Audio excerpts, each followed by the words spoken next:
welcome back to my channel. Today I'm going to be doing an August 2024 reading wrap-up, and I'm trying to salvage the nicest bits of the weather that are left, so I'm going to come to you with a video from outside. So hopefully it's not too loud, but I'm just going to be talking through all of the books that I read this past month, what I thought of them, and let me know if you guys have read any of the ones that I'm talking about today and what your thoughts are on them. So I read 10 books in total this month, which I think is pretty good.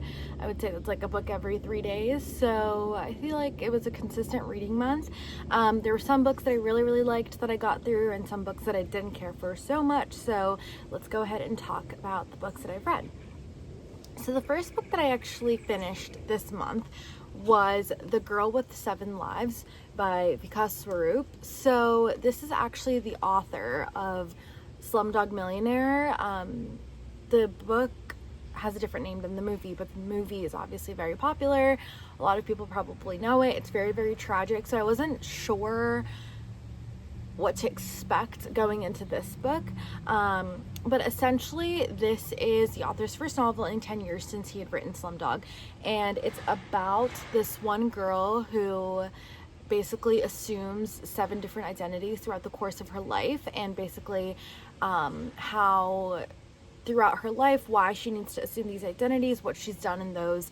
And the premise is basically you start off and this girl is kidnapped, and the kidnapper is basically trying to sell her to the highest bidder, and the bidders of this online auction are basically people that she did dirty or like did wrong throughout the course of her life. And it was really interesting the way that the story was told. Overall, I gave this book a 3 stars. It's 3.88 on Goodreads, if you're wondering, but I feel like it's consistent with the 3-star. I thought the premise was really interesting, and I really liked the way that the story was told and how it unfolded. I liked that you only found out the backstory of the character as the kidnapper essentially did, and it kind of unravels with as she goes through her life story. And I really liked the setup too. I thought the premise was really interesting. I just felt that a lot of the writing was a little bit juvenile and cringy. Like, I just feel like it was a little bit unnecessary, and I thought that the ending was a little bit anticlimactic. Like, I had actually originally thought that the kidnapper was her brother for whatever reason. Like, I feel like he was gonna come back and have some like revenge arc or like villain arc, and that's kind of not what ended up happening. And I feel like the kidnapper was a little bit underwhelming, so that's why I feel like this one was okay. I think it's interesting. I liked the storytelling part of it. I think the author is a really good storyteller, but I feel like the ending was really underwhelming, and the language was really juvenile to the point where I felt that it was a little bit cringy. So that was this first book that I read. The second book that I read this month was The Dixon Rule by Elle Kennedy, and this is the second book in the Campus Diaries, which is the spin-off to the Off-Campus series. And I gave this book a 3 stars as well. I was kind of disappointed with this one because I feel like it had a lot of really good plot points that I particularly enjoy, specifically in like sports romance, college, like enemies to lovers, like their original, type books. And there was a lot of humor points in it, but I actually, believe it or not, never thought this would come out of my mouth, but I felt that it was a little bit too steamy.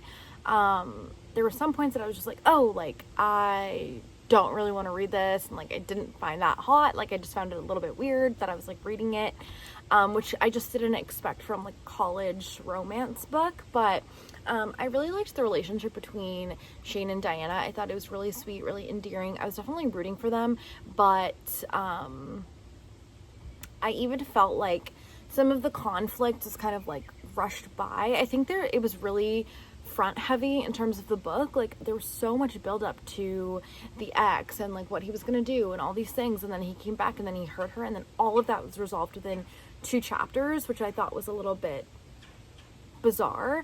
And the other thing too is that I wasn't a huge fan of the first book in this spin-off, which was The Grimm Effect. I didn't like Gigi or Ryder's book, like the relationship. I thought it was really rushed, and I feel like that's consistent with this one, which is kind of disappointing because I really enjoyed the Off-Campus series. But I don't know what's happening with this spin-off, but I feel like it's pacing is not right and the buildup is not there. So kind of let down by this one, especially because it's pretty highly rated on Goodreads. It has a 4.2. The third book I read this month was The Final Gambit, which is the last book in the Inheritance Games trilogy by Jennifer Lynn Barnes.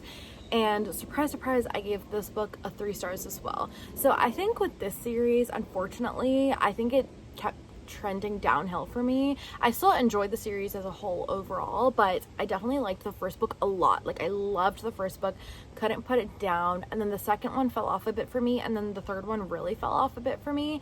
I just feel like maybe it's because she ended up with the person that I didn't want her to.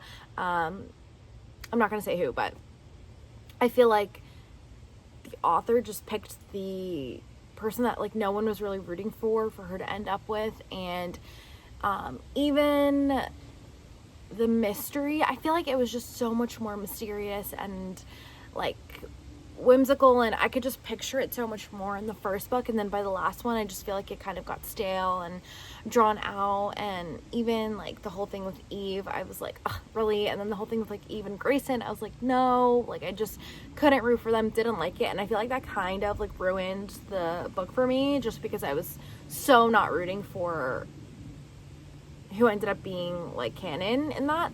So yeah, but overall, I would still recommend this Inheritance Games trilogy. I think it's really interesting. The concept is also really cool. It's basically Knives Out, but YA, and I really liked it. I liked Knives Out, and I think that it's consistent with that. So I would definitely give it a read if you're interested in those types of books. But be warned that you should be rooting for one couple, and that couple's not what ends up being Endgame. So that kind of nixed it for me. So yeah, that was the third book I read. Fourth book I read was The Rom-Commers by Catherine Center. And originally I gave this book a 3 stars, but I've been thinking about it all month, and I have been going back and rereading it. So it's actually a 4 star for me. And then it has a 4.15 on Goodreads.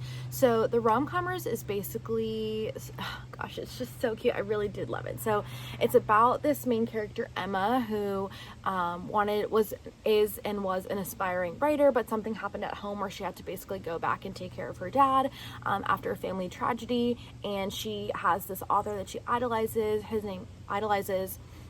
His name is Charlie, and he ends up writing a horrible rom-com screenplay, and that's not what he's known for. And his agent is actually Emma's ex from high school. So he ends up like hooking the two up in the sense that he asks her to come fix his screenplay. And at first Charlie is really apprehensive. He's like, I don't want your help. He's really rude. And then they end up like forming a connection, bonding, writing together. And I just felt like their connection, I'm gonna try and talk over this, hopefully you can hear it, but I just feel like their connection was really, really organic. And I feel like their connection was really organic and it happened very naturally. I was really rooting for them, and I think their problems were really real, and I really understood where they came from. I really liked it. Didn't feel like a traditional like third act breakup type of story, which I really liked. And as you go back and reread it, you just see how down bad Charlie is. Like, I feel like the first time I read it, I was like, damn, it's only Emma that's like contributing. But then I reread it and I was like, no, Charlie is so down bad, and he just does so many different things and shows her in so many different ways, and it's just really, really cute, really heartwarming, perfect rom-com type of book. The title's very apt, and highly recommend this one. Then I read The Rule Book by Sarah Adams, which is the second book in the Cheat Sheet series. And I'm not gonna lie, I did not like this one at all. I gave it a 2 stars. I didn't really care for the first one in the series either. What is it called? Like, the Cheat Sheet. Sorry, it's called The Cheat Sheet. I didn't like either of them. I liked Sarah Adams. I liked her other romance books, like the Practice Makes Perfect one and the When in Rome one. I believe those are the same authors, but I liked those books. I think these books came out first, and I think you can really tell. I just could not stand this book. I could barely get through it. I just thought it was so cringy, insta-lovey. The dialogue was not good. I feel like the characters actually did not have any connection, and literally, like, I can't stand it when the guy is just like pining over her and she acts like she doesn't want him, but she obviously does. Like, that just cringes me out. It gives pick me. It's just not not it. But basically, this book is about a couple essentially that were together in college, had a really like loving, like intense relationship in college, and then they broke up. He becomes like a star NFL player, and then she is like a sports agent, and then they go their separate ways. Time goes on, and then eventually she ends up being called to be his agent, and it's about like that relationship, and then also their personal relationship, how it evolves. The one thing that I did like about this book was I really liked the dynamic with the friends. I feel like the found family aspect of it was really, really cute. And you could see glimpses from the first book into this book, which is really cute. But other than that, not having it. I honestly would skip this one. It's like not my favorite, and I would never recommend it to anybody, so do it that way you will. Then we hit probably my favorite book that I read this entire month, which is Renegades by Marissa Meyer, and I gave this book 5 stars. It has a 4.13 on Goodreads. So this book, it was just absolutely amazing. Think about The Boys, like if you've watched The Boys on Amazon, like the TV show, it's The Boys but YA and less vulgar. But it was just so good. It's giving a sci-fi. It transported me back to when I was in those like that huge sci-fi phase when I was like 13 and reading those books, but it was really well done. I didn't feel like it was juvenile reading a YA. I actually prefer, I think, YA sci-fi because it's more so focused on that part of the story. So good. It's basically about this main character who is essentially like in this clan, I guess, called the Anarchists. And there's basically, in this world, there's superheroes, and then there's anarchists, and then there's like the general public. And the superheroes are obviously people, or the renegades rather, that have like these like special powers, and they're meant to protect the general people against evil and just like bad things happening, which they associate with this group called the Anarchists, which are people that also have powers, but they kind of like rebel against the renegades. And it was just so good. So you have the main character who's an anarchist. Something happened in her childhood that caused her to become an anarchist, and then she basically is part of the mission to try and thwart the renegades. But then as the story progresses, like so many things happen, and you find like her loyalties being like questioned, and so good. Do yourself a favor, read this. I think it's a perfect time, especially considering it's getting into fall. This is the time to get into sci-fi, and highly recommend this book. There were so many things I loved about it. Pacing was great. It's a big book too, but I never felt bored. I didn't feel like there was ever too much description or too much dialogue, or it ever slowed down. Always fast-paced. Loved all the characters. I feel like each character has really distinct developed powers, personalities, and just like presence in the book, which I really enjoyed, and definitely think that everyone should read this book. It's just absolutely fantastic. Then I read None of This Is True by Elisa Jewell. I ended up giving this 3 stars, and I think on Goodreads it has a 4.12. I was really surprised by this one because all the reviews that I've heard and people that I follow that have read this book really enjoyed it. So I thought I was gonna like it a bit more. Basically, this follows a relationship between 2 women. One of them is a podcaster, and the other one is this kind of like weird girl that is her birthday twin. So essentially what happens is this weird girl and this podcaster end up meeting at a restaurant and realizing that they have the same birthday, and this weird girl kind of uses that as like a springboard to change her whole life. So she meets up with this podcaster who reports on basically like women's stories and how their lives have changed or what they're doing to change their lives or whatever. And she convinces this woman to report on her life. And basically as the podcast goes on, a lot of things are like really weird and start happening. The weird girl starts acting extremely bizarre, and then a lot of like random things keep happening. So yeah. It did give me that creepy, eerie feeling, so it did accomplish that. I just feel like it was a little bit disjointed. The story never actually wrapped up, and I didn't feel that in a way that it left me unsettled. I just genuinely felt like it just didn't wrap up well. There was a lot of things that were left questionable, but not in the point of like, oh, like, was it this or this? It was just more like, no, actually, like, what is going on here?